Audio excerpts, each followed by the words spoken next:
কে বলবে এই ছেলে নিজেই তার মায়ের হত্যাকারী? নৃশংসভাবে নিজের গর্ভধারিণী মাকে হত্যা করে ডিপ ফ্রিজে লুকিয়ে রেখে নির্লিপ্তভাবে এভাবেই সবার সাথে কথা বলছিলেন ১৯ বছর বয়সী মাদ্রাসা পড়ুয়া ছেলে সাদ বিন আজিজার রহমান। দাবি করেছিলেন ডাকাতেরা হত্যা করেছে তার মাকে।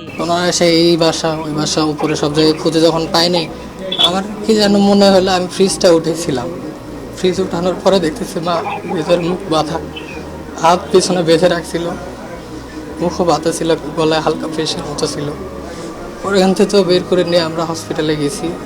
তারপর হসপিটালে যে আমাদের আসছিল যে উনি মারা যান নাই, আছে যে করছে আল্লাহ বিচার দিবার। আমাদের আল্লাহ যেন শহীদ মর্যাদা দান করেন, মাকে জান্নাত নসিব। যারা করেছে তাদের শনাক্ত করে আইনের আওতায় আনা হোক।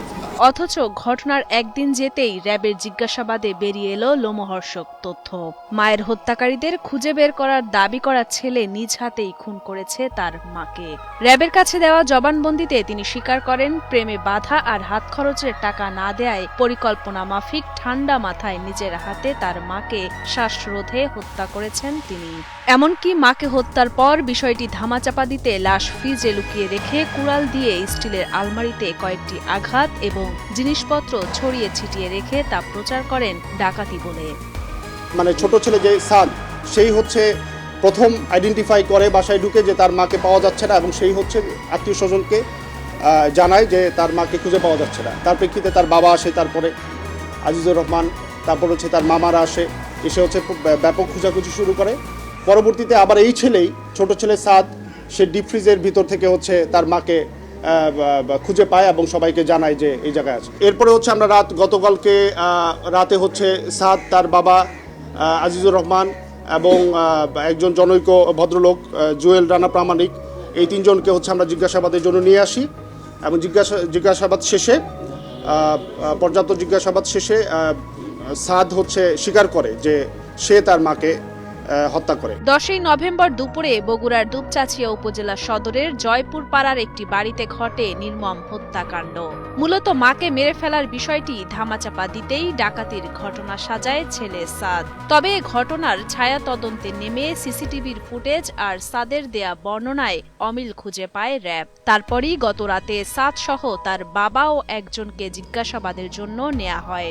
জিজ্ঞাসাবাদের এক পর্যায়ে সাদ বিন আজিজার স্বীকার করেন তার মাকে হত্যার কথা। প্রেমে বাধা আর হাত খরচের টাকা না দেওয়ার কারণেই রাগে ক্ষোভে মাকে মেরে ফেলেন বলে স্বীকারোক্তি পাওয়া যায় তার কাছ থেকে। হত্যাকাণ্ডের কারণ হিসেবে সে বলে তার একটি প্রেম ঘটিত সম্পর্ক ছিল, এবং তার যেই উঠতি বয়স, তার কিছু হাত খরচের বিষয় ছিল, এবং আমরা টেকনোলজির মাধ্যমেও কিছু জানতে পেরেছি তার কিছু ট্রানজ্যাকশনের বিষয় ছিল, টাকা পয়সা লেনদেন ছিল।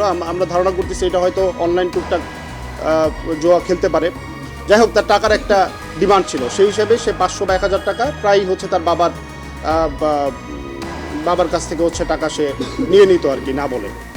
এখন এইটা তার মার কাছে বেশ কয়েকবার ধরাও খেয়েছে, এবং এটা নিয়ে তাদের ভিতরে বেশ বাকবিতণ্ডা, ঝগড়া এগুলো হয়েছে। এগুলোর প্রেক্ষিতে তার মার সাথে তার একটা ক্ষোভ ছিল মার উপরে।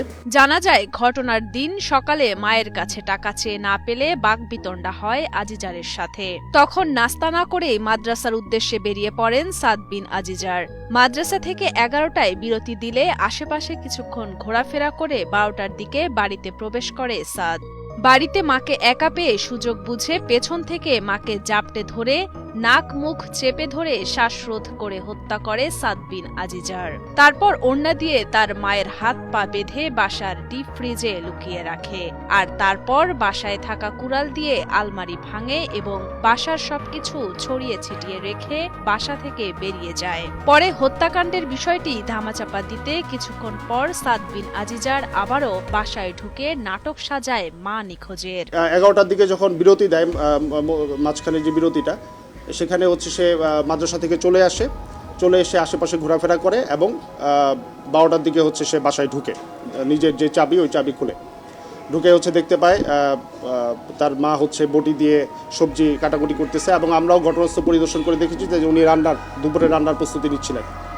তো তখন হচ্ছে সে ঢুকে তার মাকে পিছন থেকে জাপটে ধরে হচ্ছে নাক এবং মুখ চেপে ধরে, এর ফলে শ্বাসরোধে ভদ্রমহিলা মারা যান। তারপরে সে হচ্ছে এটা হাত পা বেঁধে, ওড়না দিয়ে হাত পা বেঁধে হচ্ছে ওই ডিপ ফ্রিজের ভিতরে লুকিয়ে রাখে। তখন সে কিং কর্তব্য বিমূঢ় হয়ে যায় যে আমি এখন কি করব। তখন হচ্ছে সে আবার বাসা থেকে বেরিয়ে যায়। বেরিয়ে যাওয়ার পরে হচ্ছে সে আবার বাসায় ঢুকে হচ্ছে তার মাকে খুঁজে পাওয়া যাচ্ছে না। এবং তারপরে হচ্ছে সেই যে নাটকটা আর কি, যে আত্মীয় স্বজনকে কল দিয়ে যে আমার মাকে খুঁজে পাওয়া যাচ্ছে না, বাসায় এরকম ভাঙচুর হয়েছে, এখানে ডাকাতি হয়েছে বা ডাকাতি প্রচেষ্টা হয়েছে, এই পুরো নাটকটা হচ্ছে সে সাজায়। নিহত উম্মে সালমা ও মাওলানা আজিজার রহমান দম্পতির 2 ছেলে ও 1 মেয়ে। তাদের মধ্যে বড় ছেলে ও মেয়ে থাকেন ঢাকায়, আর ছোট ছেলে সাদ বিন আজিজারকে নিয়ে বগুড়ায় বসবাস করতেন এই দম্পতি।